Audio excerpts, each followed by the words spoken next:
The Oscar goes to...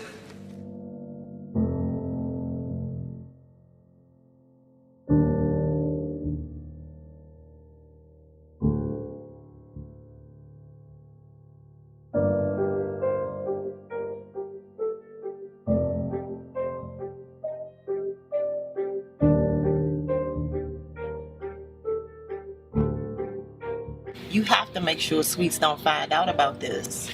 Look, Sweet's too busy counting that bread job, making them figure out what we got going on. As long as you keep her money straight, we gonna be fine. Come them boys, relax. Man, what this dude asking? We should have been here by now. Yo, King, something's up for real. Man, I told you to start sending us anyway. Nico always got some shit with him. Diamond, you just tell Nico you left the truck there. You have the keys, but you left it. He knows damn well you're not going to be riding around town in no hot-ass truck. And as far as Hakeem is concerned, let him think that it's on a joyride. That's it. So, what's with Sweets? If that broad don't have my shit, kill her ass on the spot and bring me Sweets. Cause Sweets think her broad's like that. I will have my contacts to contact. Only thing you ladies have to do is act as you normally would. What about the drugs? You're going to take a package and leave with the money. That's it. Yeah, Sweets. Your situation is being handled. Well, that's great.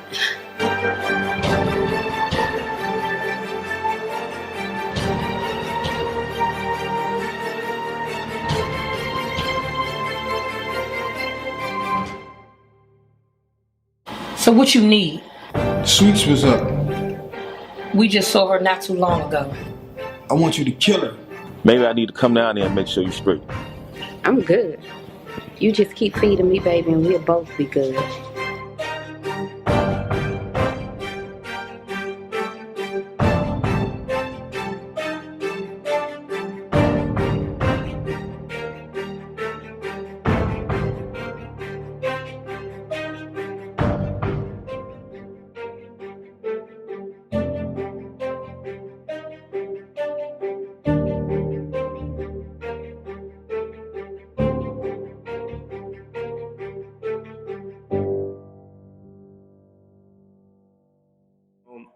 Which I wish I had known before I did Boss. I had no knowledge of anything. And it helped me because it better prepared me to do some things. I even made it to the table at TV1, the table at TV1.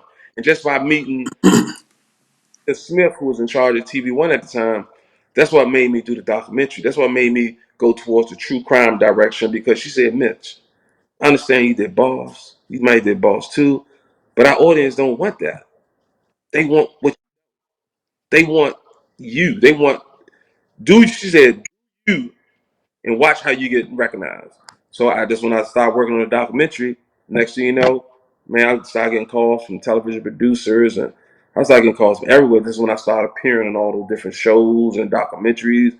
Just one thing that's led to another. So that how experience got me at TV1 and that propelled me to other things. I follow you. Yeah, man. That's why I said it's so exciting for me because I'm gonna tell you for real. Now I saw you were certified. Did you actually start everything off at one point at DCTV? Is that how the route you went, or? No, after I did the second movie and after I realized I needed some type of knowledge about film production for real, that's when I started taking classes at DCTV to learn about production. I needed to know the language. I couldn't keep going to these meetings and had no damn idea what people were talking about. So now I can sit and talk about it. Now I'm good. Now I can sit. We talk about any and everything when it comes to film. So it helped better prepare me to sit at the table that I was now starting to sit at. Yeah, you know what, man? Southeast, man. The home of most of the go-go bands, the legendary ones, and they actually the home of two are the best ever from our area. And I'm telling you, that's Bruce Brown and you. Let's keep 100 because it don't matter. If they look at your resume, oh, that's true. That's a fact. Yeah, Bruce. I followed a lot of Bruce early on. Yeah, Bruce years ago. Yeah. Yeah, he Came on. did. Yeah, I had a lot of respect for him. He was another open guy, like your energy. Like when you're trying to learn it, Bruce would let you come and watch him shoot. He was one of those guys. You know, he wasn't trying to hide anything. You know, I'm trying my best to get him on here also because this whole thing, remember, is at my age, it's not even about no profit. It's about we want a record for the kids coming, the generation behind us to be able to see. We're not here. They'll be able to see this, you know, and hear you talking and telling your story. That's why this is so important. So we're doing the same thing with the music. You know, we just want to catch people while we're here, you know, because by the end of this year, some of us may not be here, you know. That's so true. That's one of the main reasons why I wanted to do the documentary, 12 Years in Hell, because I just wanted to preserve part of DC history. Because at some point, we're not going to be here. And DC was it has been slowly changing. And I was meeting new residents who knew nothing about how we lived years ago. And that's me to make that documentary because they had no idea what we went through. It was traumatic for everybody. I don't care who you were. It was traumatic for everybody on the streets, police department, the families, everybody, community. I mean, just everybody. And I want to serve a piece of that. Look, let me tell you, it's funny because I had Boss in here, I had Boss 2 in here. I want to ask about the 2. With Boss 2, after doing Boss 1, how did Boss 2 differ from a production standpoint? Because you had learned from 1, so was it easier or more difficult to do the part 2? Part 2 was a little better. Even if you look at it, you can tell part 2 is shot a little better.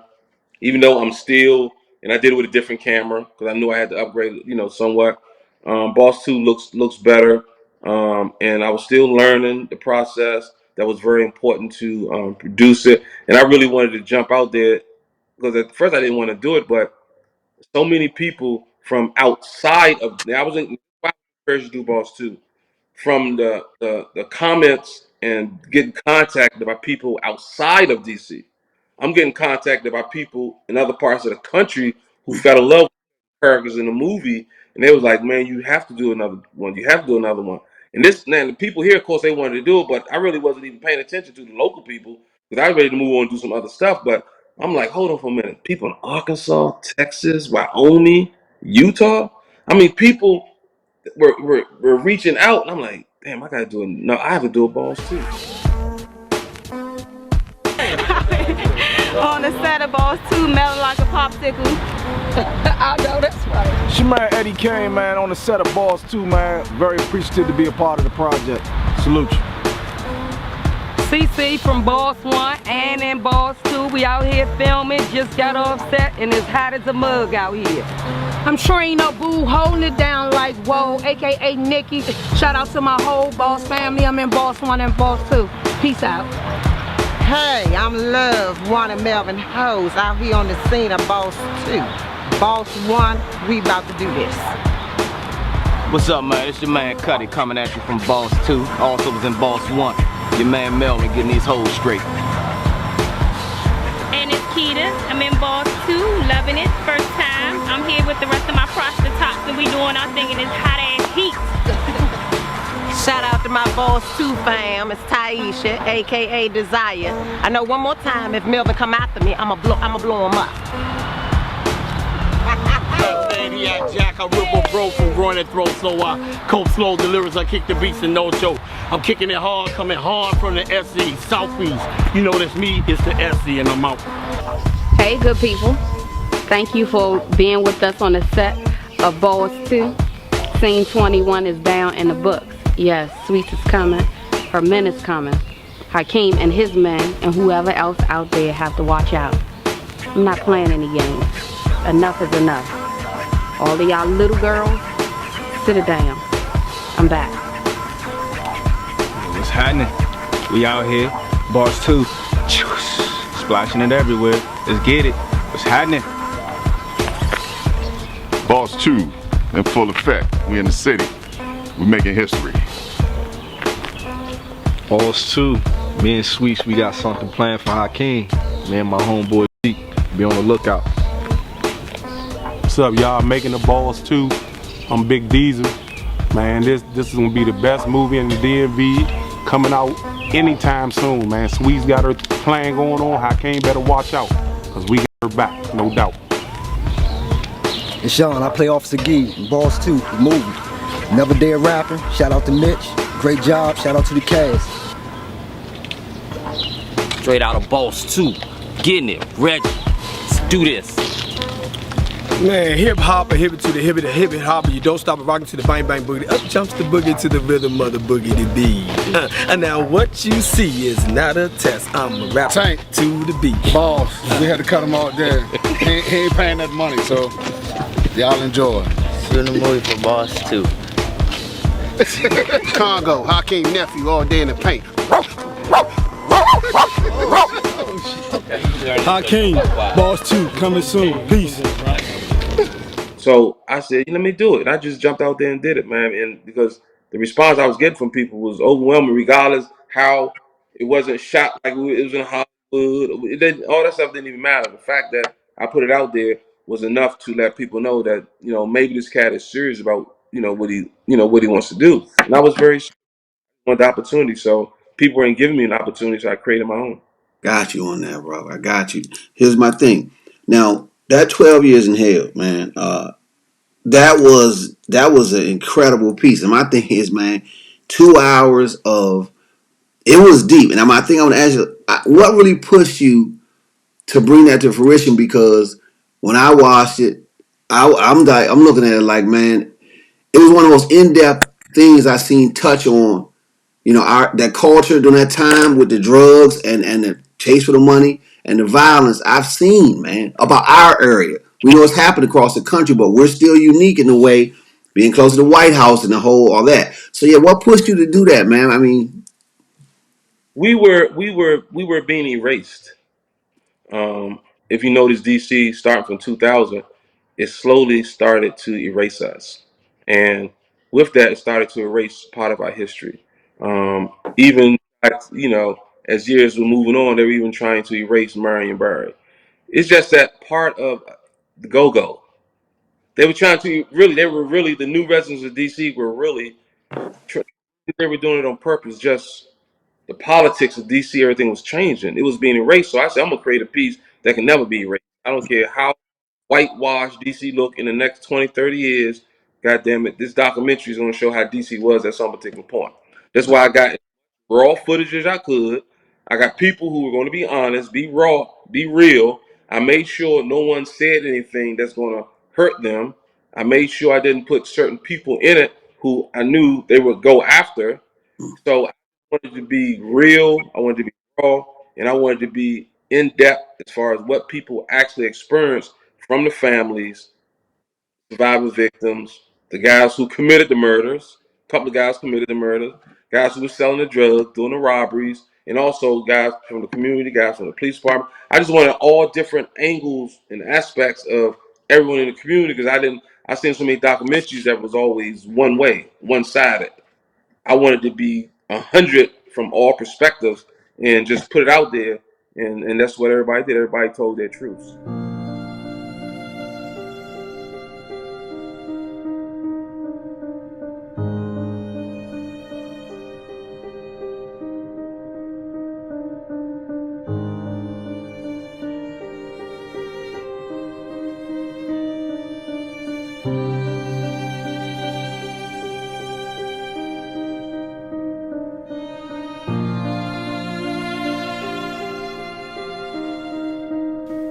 I'm Mitch Credle, retired homicide detective in Washington, D.C.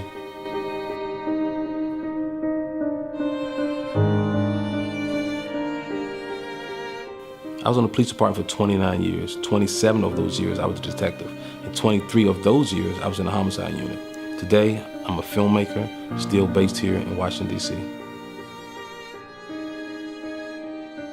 Those 12 years in hell is part of DC history. We most definitely want to engage, empower, and educate young people, as well as new residents. And hopefully, members of the Metropolitan Police Department will let their new recruits see the documentary as well. We're going to be very detailed on how we live, the things we went through as detectives. The guys on the streets are going to talk about what they went through on the streets. Families of the victims are going to give testimony as well. It's just going to be a real nice piece that everyone can most definitely learn from.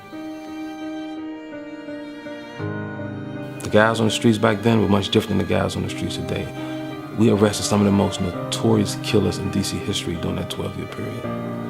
The homicide detectives in office had to be just as ruthless as the guys on the streets they were chasing.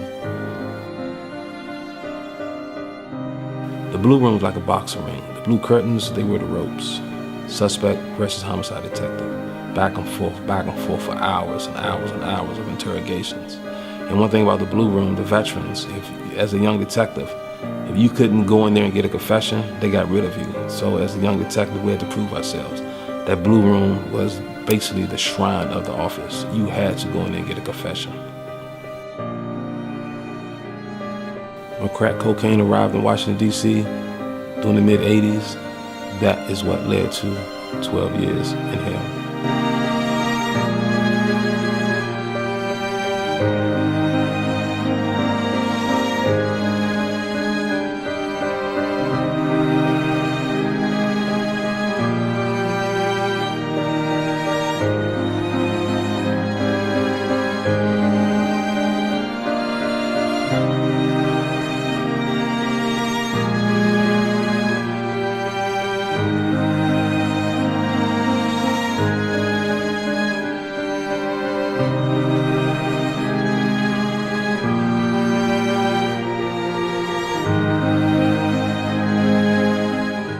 Mitch, man, it was so deep for me watching that was this, right? There's a perspective that we get from that we never thought about. And that was the fact that the pain with the police. Now, I'm just saying, like, I mean, you know, you ever, because I made certain choices in my life, so I know the side I was on.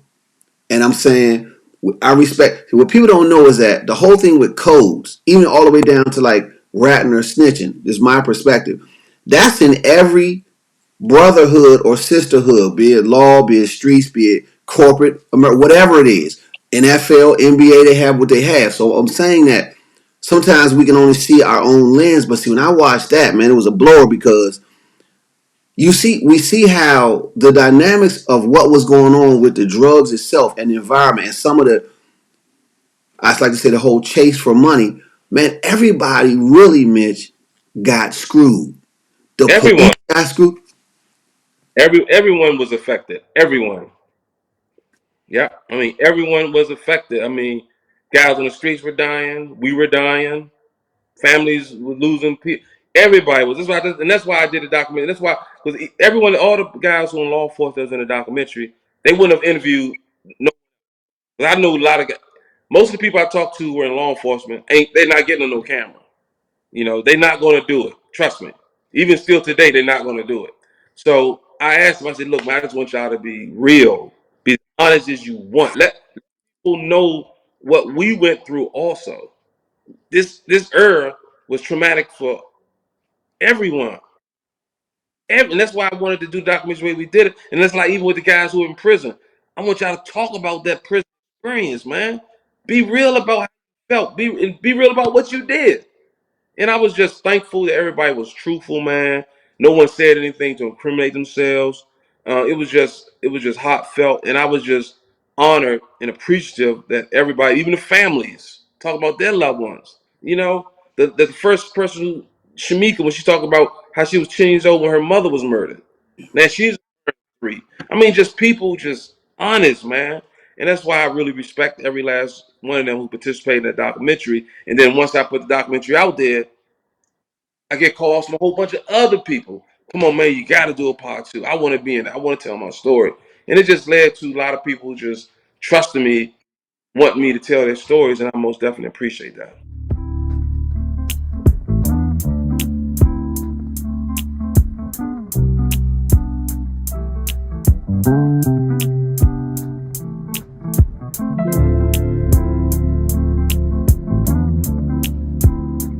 Rest in peace to all my brothers. Yeah. Rest in peace to my brother. Different mothers, different bloodlines loved each other. From that sandbox to sandlots, playing girls and hopscotch inseparable. You was crushing on my sister and always telling stories how you always planned to get her. Chappelle showing basketball and snow days. Eve around the corner stealing condoms out of Safeway. It was anything and everything. meshing like we juice a gin. It kinda felt like our brotherhood would never end. You had my back, I had your back, now we was more than friends. I still love you loudly, that's why I put you in this verse, I still miss you proudly. The only thing that I regret, that porn introduction, but resentment never found me, because I couldn't let it. When them bullets hugged your body, it was hard to spare my tears. I still forget the times that your presence isn't here anymore. All I do is think back. All I do is think back to the good times we had. To the good times we had. When I see you on my mind. When I see you on my mind. Oh yeah. All I do is cry. Yeah. You and Kyle, me and Keith, the perfect synergy. It was working perfectly. I remember when you told us that your mom's passed. My mother, Miss Jackson, she was being real. She hated the news, but she knew what to do. Now her sons and now we brothers. We tied up even closer together, we walking forward. Nothing could never stop us. Differences never blocked us. Our love level was higher. Blood couldn't make us tighter.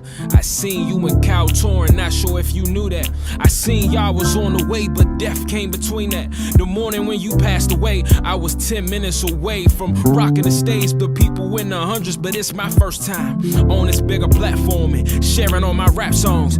Flying through this blissful wind, thinking that this lifelong, but Cal hit my phone, gave me the news, it broke me in two. I'm crying it aloud, but I rock the stage for you, Chris. All I do is think back. All I do is think back to the good times we had. To the good times we had. When I see you on my mind. When I see you on my mind. Oh yeah. All I do is cry. Yeah. Spelling real without you is not real at all. You was my man, E. Grew up together kinda like family, cousins or something, I wonder. Your life was in that uptown scene while I was trying to find my way. At times I recognized Clifton, engraved up in my mind that time we played one-on-one. And you shot the ball like you was aiming for the sun. HRB days will soon follow. Them days seem hollow. Trying to find some words to borrow, let's be real. Time changed and people changed, but even still, it never added up. Then Keith saw you, it was love and it was cool. I wanted you to meet my family, but then I got this news destroyed by this tragedy. I was praying for you, praying that the Lord reveals himself to you. So just in case that this your time to go, I'm hoping that the Christ walk you home in your robe to glory, bruh. Yo. All I do is think back. All I do is think back to the good times. To the good times we had. To the good times we had. When I see you on my mind. Oh yeah. All I do is cry. Yeah, and I'm not going to overkill it, but I want you to know that was one of the most powerful pieces, man, because let me tell you, what you just said, like the young brother that he ended up dying in jail. To see the duality of how he admitted that, you know, I would do this and I would do that and I used the gun to do this. Then he admitted the traumatic experience he had from you know what happened to him. And I'm saying that right there. And then let me tell you what you said about the young sister who mother got killed, and then what happened to her. Man, that was incredible. You know what I mean? I experienced all that firsthand with her, so I knew what she was going through. I was on like, man, I was like the protector. I was like Secret Service, or I didn't want nobody to come visit her. I didn't want nobody. I was just trying to protect her, man, because I knew she was a girl, and it was just so traumatic that here it is. She watched this guy, you know, kill her moms, man. It was deep. And just in the real life, real time, back when it occurred, I'm a young police officer, and I was real young, I was early 20s, and here it is, you know, she's going through all of this, man. And I had my own daughter at the time, but I was at that time, it was like she was my daughter, you know. So I wanted to protect her, man, because it was just crazy, man. It was crazy. And see, on that tip, let me tell you, what I deduced from this, I'm like, man, I don't know how because you had other instances where, okay, like the one where the brother got shot up and you arrived on the scene. But I'm saying the things that you've seen, right, personally, and then trying to put on screen. That's why I admire it so much, because see, my art follows that path. I'm trying to not waste people's time. I'm trying to move souls based on all, because I've seen a lot of my time, my story, and I'm doing the same thing you're doing, because man, stuff like that will move you. Like, it really moved me, man. You know, to see. Like, I go back to, never once contemplated the danger that police were really in. You know what I mean? We thought we were the only ones in that danger with the gangs and crews and overdosing and narcotics and the stick-up boys, but the whole circus, Mitch. It was, when we look back on it now, we're alive to look back. It was a complete game. Like, our whole black community got pimped. Yeah, I agree. Yeah. So Yeah, it was terrible. yeah, it really was, man. So that's why this interview was so big. And my thing is, let me go here. Now, when can we expect? I got a bonus question because I didn't know you did the other one. When can we expect the Steve Francis project to hit us? Right now, we're in pre-production. Matter of fact, I was on a call with him last night. We're in pre-production, get everything organized so we can move forward. Pretty soon, I'll be looking for different locations. We'll be doing a casting call. Hopefully, we can start. Well, we are going to start filming sometime this year. There's no doubt about that. I want to start this summer, but just a matter of making sure we have everything organized moving forward. Because, you know, a lot of people saw a lot of things that Steve was going through once he left the NBA. Right. And so much he went through in his life that a lot of people don't really understand, and yeah, he pissed off when people were putting stuff on videos and social media about how Steve was on drugs, he was this, he was. A lot of people don't understand how serious and how deep mental health is.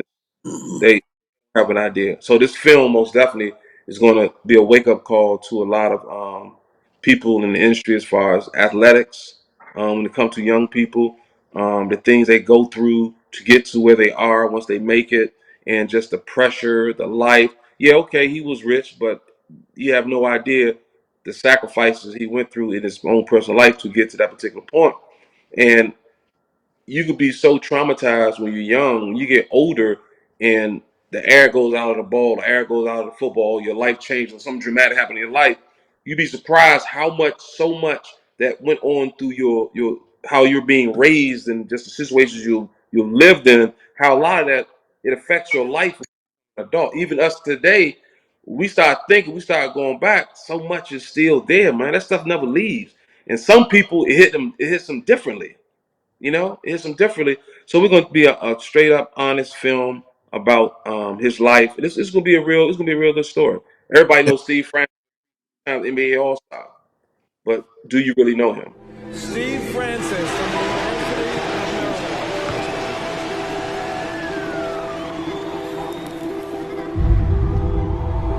I was 8 years old in Washington, D.C. We couldn't afford tennis shoes, so I actually came with some boat shoes to my first practice. There's Francis. Francis up and shoots. Without ever having a criminal conviction, but the last few months have sure been tough. You've got what happened over the weekend. I don't think that, it'd be hard for me to be myself. I just want to be happy, where I'm playing, and also, do some of the things that I did in college that made me such a great basketball player, and I'm going to continuously do that.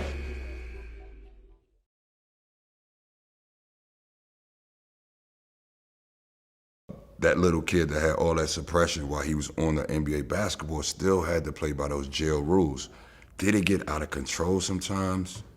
That one time I got a DWI, I was upset, but also going through a divorce at the time, going through my NBA career coming to an end, going through my dad committing suicide, going through all those things with no help. So then I started popping up and drinking like, damn, what the hell, what's going on? What's gonna be my next move? What are you gonna do next? So when you get to that point and you break down, you're dark. So now when you pop in them bottles, you're gonna pop some more bottles. And then the next day you're gonna pop some more bottles. And then you're gonna start earlier. And then the boat rides are that much smoother. And the crowd gets bigger and everybody's partying. So you cool, you fitting right in. But when you go home, you like, damn, how much money I spent. Damn, and all those questions. When you got all those dams, that levee gonna break. And mental health to me is when you are able to admit that you're tired. And I was tired of holding some of those things, and I was tired of holding all these people together who didn't really care about Steven. I'm not a snitch, but speaking out about being mentally soft is like snitching when we were growing up. I couldn't do that. I didn't want to break the Francis barrier about talking about my weaknesses and why I drink and what triggered me. But if you look at the timeline, they add up to, me having to take a step back from everything. And it wasn't about drinking, so it was more the scars of my childhood that I'd explained, that I never had the outlet to let anybody know. Because the questions that they were asking me, there were some questions that I had bottled up that I never had a chance to look back. Because when my mom passed and I went to college, there was zero grieving for me at 18. It was off to San Jacinto Junior College. And in that journey to get out of poverty and be the best basketball player in the world, that's when it began. So from all that suppression, at 22, I became a millionaire. And when basketball died, all of that stuff kind of came back. The divorce was right there, all of it came back. So four deaths in one that I was dealing with. I don't know what day it was. Have I been sober, like not drink or smoke? No, I probably drank 4 or 5 times. Recently, probably like 2 years, I haven't touched a drink. But every day you have to, think about it. Like, hey, you could be in that dark place. But I think a lot of the depression and stress was the reason why I try to completely numb myself. And like I said, I'm one of the blessed athletes to come out that I don't have to tell that I'm broke story. You mentioned another one, which is a big name. So when is that one to be after Steve's or before? Who? Jones? Yeah. Antoine Jones, I basically finished the pilot episode that we shot, and there's a couple little things I have to do, but what happens is when someone, a lot of times you can, like I say, a lot of people don't know how to shop their shows for television. They really don't. And I myself had to learn this within the last couple of years, how to shop your shows for television. So we shot his pilot. You have a good entertainment lawyer. He would take it, and now he can shop it to the networks to see if they want to take it over, see if they want to reshoot it, however it is they want to do it. So I've learned how to do that, man. There's certain things that need to be done in order to get to that point. Even myself, there's being a television show shop for me, being the host, as far as a true crime show. So there's a lot of different things you have to learn in order to get to that point. And with Antoine Jones, who was he was doing his he was who he was, he was deep, but he was deep into it. He was a big kingpin, and he was facing life without parole, and he ended up getting out from behind that because of the mistake the feds made by putting illegal GPS on his vehicle. Battle that's been to the Supreme Court and back finally appears to be over. Accused drug kingpin Antoine Jones, who has been representing himself, today accepted a plea deal that brought a kind of a compliment from the judge. Our D.C. Bureau Chief Sam Ford has a story from outside the D.C. court. Sam. If federal prosecutors had won at trial, Jones would have been sentenced to prison for the rest of his life. But after 3 trials and still no conviction, the U.S. attorney essentially said 7 more years, and Jones took it. That was better than the previous offer of 7 to 14 more years, which Jones said for a number of reasons he did not accept. In an interview from D.C. jail last month, Antoine Jones told us he'd refused to cop a plea in part because he didn't like the way prosecutors talked to him. I was upset. I said, I'm tired of this. I don't want to take a cop. And I kind of went off and told him, let's go to war. And that's what happened. We went to war. And Jones, representing himself with a 12th grade education, fought the government to a 6-6 hung jury. But today, with a sweeter plea deal, he pleaded guilty to cocaine conspiracy and agreed to forfeit $1 million cash seized in raids. For Mr. Jones, that's a very good deal. His friends who came to court applauded his decision. It's a good thing for his family and friends because we'll get to see him again. Before his 2005 arrest, Jones owned 2 D.C. nightclubs. But after police linked him to a drug stash house in Fort Washington with a GPS on his car without a warrant, a jury convicted Jones. Then the U.S. Supreme Court overturned the conviction as illegal. In his third trial, Jones, still in jail, represented himself and didn't relish an upcoming fourth trial. I didn't have anybody, when she say write a motion, I had to go up there by lunchtime and write a motion. When she say do something, she like, yeah, you want to be a lawyer? Do this. She is Judge Ellen Huvel, who in accepting Jones's plea today said some of the jurors thought you ought to have been a lawyer. Some of them thought you wasted your talents. So I just admire and respect him because he could have went to anyone to help tell his story, but he came to me. Here it is, I'm a former police officer. He's a former drug dealer, and we done collab and we're doing good. That should show the young people in the community, you know, we're not enemies. We're here for the same goal, to do something positive to help you all. And that's why I respect Antoine. Antoine has, since he's been out of prison, I think 2018 maybe it was, he's done more in his last few years of being out of prison. Some guys I've known in a lifetime. He's done so much in the community to help people. It's like he's trying it ain't like he's trying. What he's doing is he is basically telling the community, yes, I fucked up. I fucked my community up. Now I'm back to help save my community. I'm not that same person I used to be. I'm pouring back into my community, and that's why I respect him, because he literally is doing that. Right for sure.